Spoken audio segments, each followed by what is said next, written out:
Sa isang apartment sa Tokyo, isang babae na nagngangalang Rurika Toho ang bigla na lamang naglaho na parang bula. Ang naging pagkawala niya ay tila misteryoso, kung saan inisip ng ilan na ang nangyari sa kanya ay isang kababalaghan. Lahat ay naging interesado sa pagkawala na ito, kabilang na ang isang lalaking kapitbahay. Ang pagkawala ay naging isang malaking interes sa publiko maging sa media, at sa isang interview ay tinanong ang kapitbahay na ito kung saan makikita na ito ay medyo pangiti-ngiti pa. Hindi na iwasan na mapansin ng ilan ang ilang beses niyang pagngiti, pero ano nga ba ang kanyang nginingisi? Tara at ating buksan ang pahina ng krimen ng kaso ni Rurika Toho. Kamusta sa inyong lahat? Bago natin simulan ang ating kwento, kung bago ka pa lang po sa channel, please hit the subscribe button at pakipindot na din po ang notification bell para maging updated ka sa susunod nating kwento. Ang Koto ay isang special ward na matatagpuan sa Central Tokyo. Ito ay mayroong marami at sikat na tourist spots at kilalang mga establishmento. Bago nagtapos ang taong 2007, isang apartment complex ang binuksan para sa mga potensyal na mangungupahan na ng panahon na iyon ay masasabing modern at mayroong safe na environment. Ang bawat apartment ay mayroong mga lock na automatic na bihira pa na mayroon sa mga apartments na mga panahon na iyon. Mayroon din itong security camera sa halos lahat ng sulok at tanging mga residente lamang ang mayroong access sa lobby ng building. Sa mga katangian na ito, maraming mga tao ang naging interesado at isa na dito ang 23 anyos na office worker na si Rurika Toho. Si Rurika Toho ay ipinanganak noong 1985 sa Nagano at nag-enroll sa kolehiyo sa Tokyo para pag-aralan ang salitang Ingles bilang kanyang major, kung saan siya ay tumungo pa ng Canada para maging bihasa sa lengguwahe na ito. Ang kanyang pangarap na trabaho ay ang mundo ng fashion at sa daan sa pangarap na iyon ay nagtrabaho muna bilang isang office worker bilang kanyang stepping stone. Sa paninirahan sa Tokyo ay kailangan niya ng maayos na matutuluyan kaya siya ay naghanap ng apartment na mayroong maganda at safe na environment at nanirahan doon kasama ang nakatatandang kapatid na babae. March 1, 2008, nang sila ay lumipat doon at pinili na manirahan sa pinakamataas na palapag, sa paniniwala na mas maliit ang tsansa na sila doon ay malooban. Ang magkapatid ay mayroon ding routine na i-text ang isa't isa araw-araw kung sila ay pauwi na galing trabaho at nakarating na sa apartment. At ito ang nangyari noong April 18, kung saan ang kapatid ni Rurika ay nakatanggap nga ng text sa kanya na siya ay nakarating na sa apartment. Pero wala ni anino niya ang nakita nang nakauwi iyon sa apartment nila. April 18, higit isang buwan ng kanilang paninirahan, ang kapatid ni Rurika ay nadatnan na ang kanilang apartment ay napakadilim. Wala ni isa mang ilaw ang nakabukas at ang grocery na maaring pinamili ni Rurika ay nagkalat. Inaasahan niya na naroon na si Rurika dahil nag-text na ito sa kanya na nakarating na ito ng apartment. Isang oras na ang nakalipas. Nang siya ay dumating ay nakita din niya ang boots ni Rurika sa may entrance at nakita din ang susi ng pintuan na naiwan pa sa lock. Sinubukan niya na hanapin si Rurika at nakita ang bento box nito sa sahig. Chinek niya ang kwarto ni Rurika, ngunit wala din doon ang kapatid at ang handbag nito ay missing. Siya ay lumabas ng apartment at sa patuloy na paghahanap ay nakita ang pink jersey nito maging ang isang patalim sa lapag ng building. Sinubukan niya na i-text sa tawagan ang cellphone ni Rurika, ngunit walang sumagot. Sa pangalawang pagkakataon ay muli nang chinek ang kanilang apartment at sa pagkakataon na ito ay nakita ang isang magazine sa sahig na malapit sa entrance. at agad na nakita ang bahid ng dugo sa tiles na natakpan kanina ng magazine. At sa pagkakataon na ito ay napansin din ang ilang bahid ng dugo sa dingding. Muli niyang sinubukan na hanapin si Rurika sa buong apartment at muli iyong tinext at tinawagan, ngunit wala pa ding nangyari. Kaya siya ay nakipag-ugnayan na sa mga otoridad. Sa ginawang investigasyon, ang unang bagay na kanilang chinek ay ang CCTV footage ng building. Sa makuha ay nakita si Rurika na pumasok nga ng building. Mayroon ding footage kung saan ay pumasok ito ng elevator at nakunan din na lumabas doon sa 9th floor kung saan nakatira ang magkapatid. Hindi na siya nakita pa sa anumang footage matapos nito at ang sumunod na tao na nakita sa footage sa palapag na iyon ay ang nakatatandang kapatid ni Rurika. Base din sa mga footage, sa pagitan ng oras na huling nakita si Rurika at nakita naman ang kapatid niya, walang sino man ang pumasok o lumabas ng building. Kaya ang naging hinala ng mga otoridad, si Rurika ay naroon pa din sa building at bihag ng sino man. Sa ginawang investigasyon sa apartment ng magkapatid, ang mga otoridad ay kumuha ng sample ng bloodstains for testing. Sila ay nakakuha din ng isang partial fingerprint na hindi pagmamayari ng magkapatid. Dahil sa hindi naman nakita na lumabas ng building si Rurika, malaki ang hinala ng mga otoridad na taga doon lamang ang sinumang may kinalaman sa pagkawala niya. Kaya ang mga residente doon ang kanilang naging main suspect. Sila ay kumatok door to door para tanungin ang mga residente doon at nang sumunod na araw ay gumawa ng search sa bawat apartment at humingi din sa mga residente ng fingerprints. Ang mga bakanting apartment ay kanila ding ginawa ng search, ngunit wala silang nakita sa kanilang paghahanap. Si Rurika ay tila naglaho talaga na parang bula at sa pagkawala na ito, hindi din nagtagal, ang media ay naging interesado sa kanyang kaso at pumunta sa building na yon para gawan ang mga residente ng interview. Sa mga interview na yon, isang residente na si Takanori Hoshijima ang nagbigay ng impormasyon sa mga otoridad. During interview, si Takanori ay makikita na tila kalmado lamang at cheerful pa. Ang kanyang interview ay broadcasted live sa TV for around 20 minutes at makikita na tumatawa-tawa pa sa kanyang kabuuang interview. Kung bibilangin, siya ay nakitang ngumiti o tumawa ng nasa 16 na beses pa at hindi iyon angkop sa lahat ng pagkakataon. Madalas itong nakayuko at iniiwasan ang magkaroon ng eye contact sa mga reporters. At obviously ay uneasy kapag natatanong sa kanyang pagiging isang potensyal na suspect.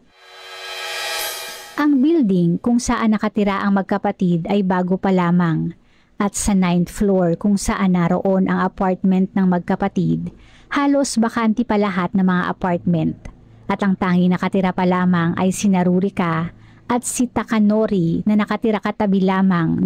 Kaya noong araw na nawala si Rurika, ang unang apartment na kinatok ng mga otoridad ay ang pintuan ni Takanori. Bilang ito ang kaisa-isa at kalapit pa ng kapitbahay ng magkapatid sa palapag na yon. Sa pagkatok na iyon ay wala namang nagbukas ng pintuan. Ngunit maya-maya lamang, si Takanori ay lumabas ng kanyang apartment kung saan siya ay hinarang at binigyan ng ilang katanungan. Ang mga otoridad ay kinausap si Takanori at tinanong kung mayroon ba itong impormasyon tungkol sa pagkawala ni Rurika. Sinabi ni Takanori na wala itong alam sa nangyari at sinabi din na minsan lang nitong nakita ang babae. Hindi din daw nito alam ang pangalan o edad nito at tungkol naman sa pagkawala nito ay wala siyang narinig o nakita na kasuspe-suspetsa. Matapos noon, siya naman ay kinuhanan ng fingerprint. Nang sumunod na araw, ang apartment niya ang isa sa ginawan ng search ng mga otoridad. Sa pagpasok sa apartment ni Takanori, Ang unang pumukaw ng atensyon ng mga otoridad ay ang medyo marami at patong-patong na mga kahon sa kanyang bahay. Sinabi ni Takanori na maaari nila iyon tignan isa-isa at nanguna pa na kumuha ng isang kahon sa pinakatuktok at binuksan iyon sa harapan ng mga otoridad para ipakita ang nilalaman. Ang nilalaman ng mga kahon na kanyang ipinakita ay mga DVDs at video games. Sa pangunguna na iyon, ang mga otoridad ay kumuha na din ng ilang mga kahon at chinek ang nilalaman. Ngunit matapos ng 20 minuto ay huminto na sa pagbubukas ng kahon. Hindi na nila chinek pa ang lahat ng mga box dahil sa kanilang isipan ay wala namang kasuspe-suspetsa sa kilos ni Takanori. Ito ay napaka-cooperative at kung sakali man na ito ay lumabas man para mag-dispatsa ng anumang ebidensya ay siguradong mahaharang sa labas ng mga kabaro nila. Sa isipin na iyon, sila ay huminto na sa pagbubukas ng ilang mga kahon pa at tumungo sa ibang lugar para mag-imbestiga.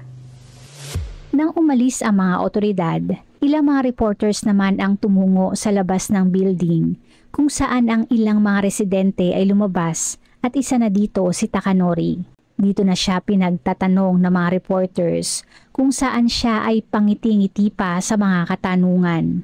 Makikita ang kanyang pagiging uneasy nang tinanong siya kung isa siya sa maaaring suspect na mga otoridad na sinagot naman niya ng oo, siguro ay kahinahinala ako.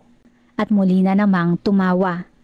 Idinisclose din niya sa media na ang mga otoridad ay katatapos lamang na i-search ang apartment niya at ang mga ito ay medyo mayroon pa ding suspisyon sa kanya. Meron din siyang sinabi na taliwas sa sinabi niya noon sa mga pulis. Sinabi niya na hindi pa niya nakita si Rurika at ang unang pagkakataon na nakita iyon ay sa litrato lamang na pinakita ng mga otoridad nang siya ay tanungin noon. Ang interview na ito ang naging kanyang napakalaking pagkakamali dahil ang kanyang naging kilos at kasagutan ay isang malaking suspisyon. Sa suspisyon na ito, iyon ay nadagdagan pa nang nakuha ang resulta ng fingerprints na nakuha sa kanya dahil ang fingerprint na nakuha kay Takanori ay damaged. Gayunpaman, sa kabila ng mga suspetsa na ito, hindi naman nila iyon maaari na arestuhin dahil ang mayroon sila ay puro suspisyon lamang. Halos lahat na sa building na iyon ay kanilang sinearch at hindi talaga nila nakita si Rurika. Ang mga sumunod na araw ay inilaan naman nila sa mano-manong pagkumpara ng mga nakuha pang fingerprints na natapos noong May 21. Ngunit wala pa din at walang nagmatch sa anumang mga nakuha na fingerprints. Ang tanging kahinahinala ay ang fingerprint na Takanori na damage naman, ngunit kanilang napag-alaman na ang damage sa mga daliri nito ay hindi naman permanente, kaya hinintay nila iyon na maghilom. May 24, higit isang buwan matapos ng biglaang pagkawala, ang mga otoridad ay tumungo muli sa apartment ni Takanori. Tila iyon ay nabigla nang nakita na sila ang pinagbuksan nito ng pintuan at wala nang nagawa nang sila ay nagdemand na muling kumuha ng sample ng fingerprint nito. Katulad ng inaasahan, matapos ng comparison, ang fingerprint ni Takanori ay nagmatch sa nakuha sa apartment ni Rurika at kinabukasan din, si Takanori ay inaresto na. Ang apartment nito ay agad na ginawan muli ng search kung saan ilang bahid ng dugo ang nakita matapos nagawan iyon ng luminol test. Ang dugo na iyon ay nagmatch sa dugo ni Rurika. Meron din silang nakita na piraso ng ID, wallet at cellphone ni Rurika. Sa ginawa namang interogasyon, hindi naman nagtagal at si Takanori ay umamin na at ikwinento ang dahilan at kinahinatnan ng nangyaring krimen sa kapitbahay na si Rurika. Ang 33 anyos na si Takanori Hoshijima ay ipinanganak sa Okayama at galing sa isang may kaya at kilalang pamilya kung saan ang kanyang lolo ay isang kilalang politiko. Bago mag-isang taong gulang si Takanori, isang aksidente ang nangyari kung saan siya ay nahulog sa isang palanggana ng napakainit na tubig na nagbigay ng malalang paso sa kanyang binti. Siya ay nagkaroon ng permanenteng mga peklat dahil dito na naging dahilan naman ng madalas na pambubuli noong kanyang kabataan. Madalas na siya ay umuwing luhaan galing eskwelahan at pagdating naman sa kanilang bahay, sa halip na simpatiya at pag-amo, siya ay madalas na pagalitan pa ng ama. Ang kanyang ama ay istrikto at sa problema ng anak, sapilitan pa nitong pinapasok si Takanori sa eskwelahan nang naka-shorts lamang. Mas lalong naging tampulan si Takanori ng tukso dahil sa hindi na nito na itago pa ang mga peklat. Ang paniniwala ng ama, si Takanori ay masasanay na lamang sa mga tukso kung makakaya nitong tiisin ang madalas na panunukso. Hindi iyon umepekto at sa halip, si Takanori ay patuloy pa din sa pag-uwi na luhaan na mas lalong ikinagalit ng ama. Ang kanyang ina naman sa mga pambubuli na ito ay walang ginawa para protektahan o kaya ay i-comfort ang anak. Dahil dito, si Takanori ay lumaking ilang at hindi nakikipag-usap kanino man o kahit sa kanyang mga magulang. Sa kanyang pagtanda ay bilang lang ang kanyang naging mga kaibigan at hindi nagkaroon ng kasintahan o dating life. Isinisi niya ito sa mga magulang dahil sa kakulangan ng suporta ng mga ito at kapabayaan noong kanyang kabataan. Higit lalo sa naging aksidente niya noon. Naisipan niya na paslangin na lamang ang mga ito bilang paghihiganti pero hindi niya iyon itinuloy at nang nakatapos ng high school ay agad na nag-impake para lumayo at tumungo sa Tokyo. March 1993 nang si Takanori ay tumungo ng Tokyo at nakakuha ng trabaho sa Sega na isang multinational video game company. Siya ay nagtrabaho doon ng 4 na taon bago nag-quit at nakakuha naman ng trabaho sa isang software company. Ayon sa mga nakatrabaho, si Takanori ay isang nice employee na gustong-gusto na turuan at itrain ang mga bagong empleyado. Pero ayon naman sa iba, ito ay mapangmata sa mga hindi nito ka-level at bitter sa mga katrabahong may mga karelasyon. Malaki pa din ang galit nito sa mga magulang at sinisi ito sa kanyang naging kalagayan. Kaya isang araw ay tinawagan ang mga ito para tapusin na ang anumang kaugnayan na mayroon sila. Si Takanori ay sinasabing mayroon ding malaking obsesyon sa isang kondisyon na apotemnophilia, kung saan sa murang edad ay nagdodrawing ng mga pictures at comics ng mga babaeng may amputated limbs sa isang sexual na posisyon. Mayroon pa siyang blog kung saan niya sinasabi ang kanyang pagkahumaling sa mga iyon na madalas din niyang gawing subject ng kanyang masturbation. Dumating sa punto na hindi na sapat sa kanya ang mga imahe na yon at gusto na niya ng isang tunay na makakasiping. Kaya siya ay naghanap ng mabibiktimang babae. Sa plano na ito, isang buwan matapos na siya ay tumira sa apartment ay ang paglipat naman ng magkapatid na Toho at naging target ang mga ito. Sinimulan niya na manmanan ang magkapatid para sa routine at schedules na mga ito.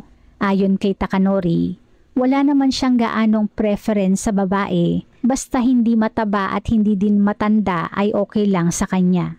Ang magkapatid ang kanyang naging target dahil iyon ang pinakamalapit at kapag siya ay nagkaroon na ng tsansa ay dadakpin ang sinuman sa mga ito.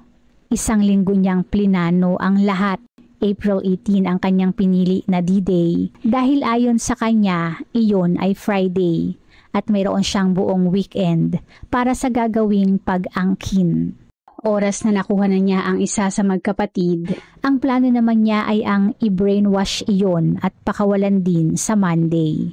Malaki ang kumpiyansa ni Takanori na sa buong weekend na yon ay kaya niyang pasunurin ang babae sa kanyang mga kagustuhan to the point na matapos na pakawalan ay kakatok na lamang iyon sa kanyang pintuan para kanyang maging parausan. Dumating ang araw ng Friday at si Takanori ay naroon lamang at ready na sa kanyang plano. Nang araw na yon ay naunang umuwi si Rurika. Si Takanori ay lumabas ng kanyang apartment na may suot na tracksuit at naglakad ng barefoot para walang gaanong ingay at para wala na ding maiwan na shoe print.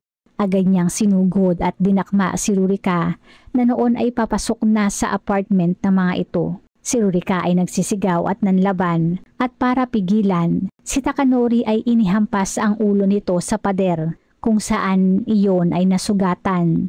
Si Rurika ay natakot sa nangyari na naging pagkakataon ni Takanori na itali ang mga kamay nito. Piniringan niya ito at hawak ang isang kutsilyo na nakatutok sa leeg nito ay pumasok sa kanyang apartment. Kinuha niya din ang cellphone nito at iyon ay itinurn off. Sa loob ng apartment, si Takanori ay sinubukan na pagsamantalahan si Rurika. Ngunit si Rurika ay talagang nanlaban to the point na si Takanori ay hindi tinayuan. Kung malambot yon, malabo na mangyari ang kanyang balak. Kaya para iyon ay patayuin, siya ay lumabas muna ng kwarto para manood ng porno film. Sa kanyang panonood naman, siya ay sobrang tinamaan to the point na ang pinanonood ay hindi niya naman naiwan hanggang isang katok ang narinig niya sa kanyang pintuan. Sa narinig na katok, si Takanori ay sumilip sa peephole at nakita na ang kumatok ay ang mga otoridad. Agad siyang nagpanik at tumungo sa kinaroroonan ni Rurika para takpan ang bibig niyon at nagpanggap na wala sa bahay. Matapos umalis sa mga otoridad, siya naman ay kumuha ng isang kemikal para sirain ang kanyang fingerprint. Siya ay lumabas ng kanyang apartment para tumungo ng convenience store bilang isang excuse, ngunit naharang naman. Dito na siya nakausap at kinuhanan ng fingerprint ng mga otoridad.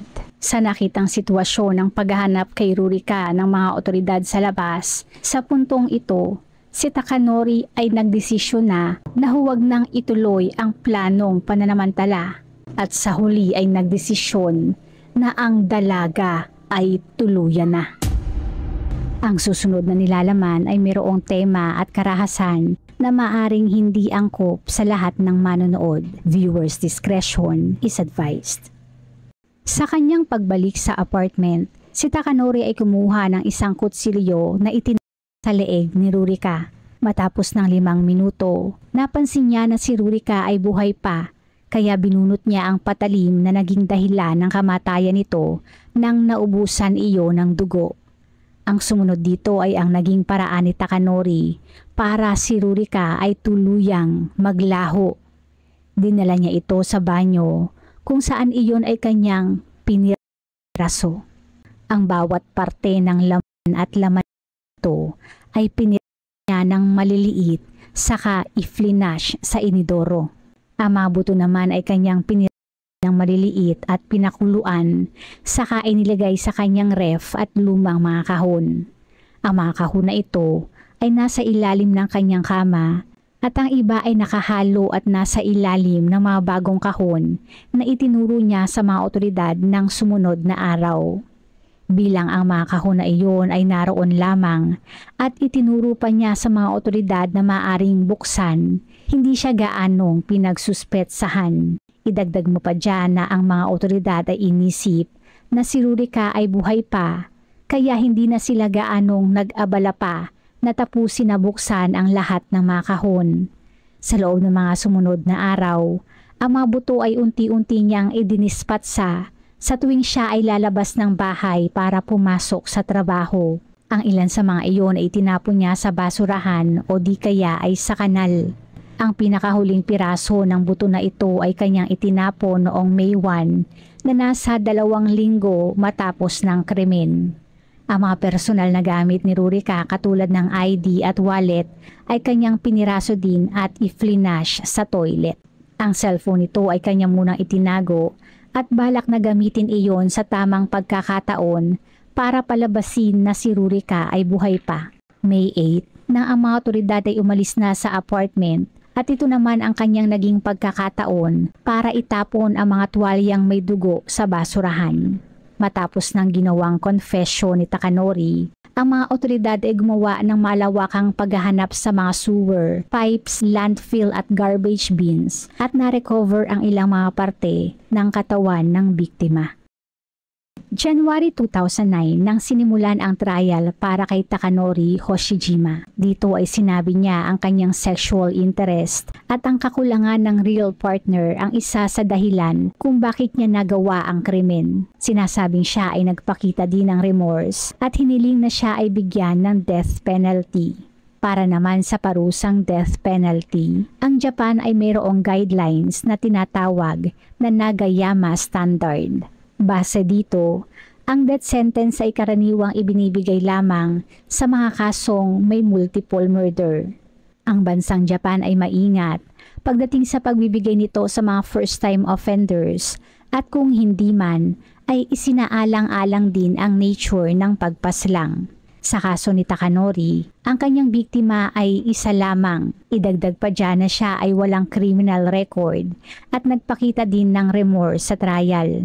Kung pag-uusapan naman ang nangyaring pagpaslang, ang kanyang ginawa ay hindi naman ganoon kabrutal at karumal-dumal, ayon din sa korte. Bagamat mayroon lamang maliit na tsansa, si Takanori ay maaari pa na ma-rehabilitate. Kaya sa kaso na ito, ang naging sentensya sa kanya ay life sentence.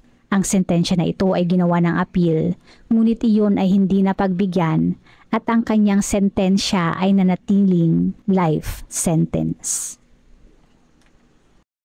Bago isara ang ating pahina, shoutout po sa ilan sa ating manonood.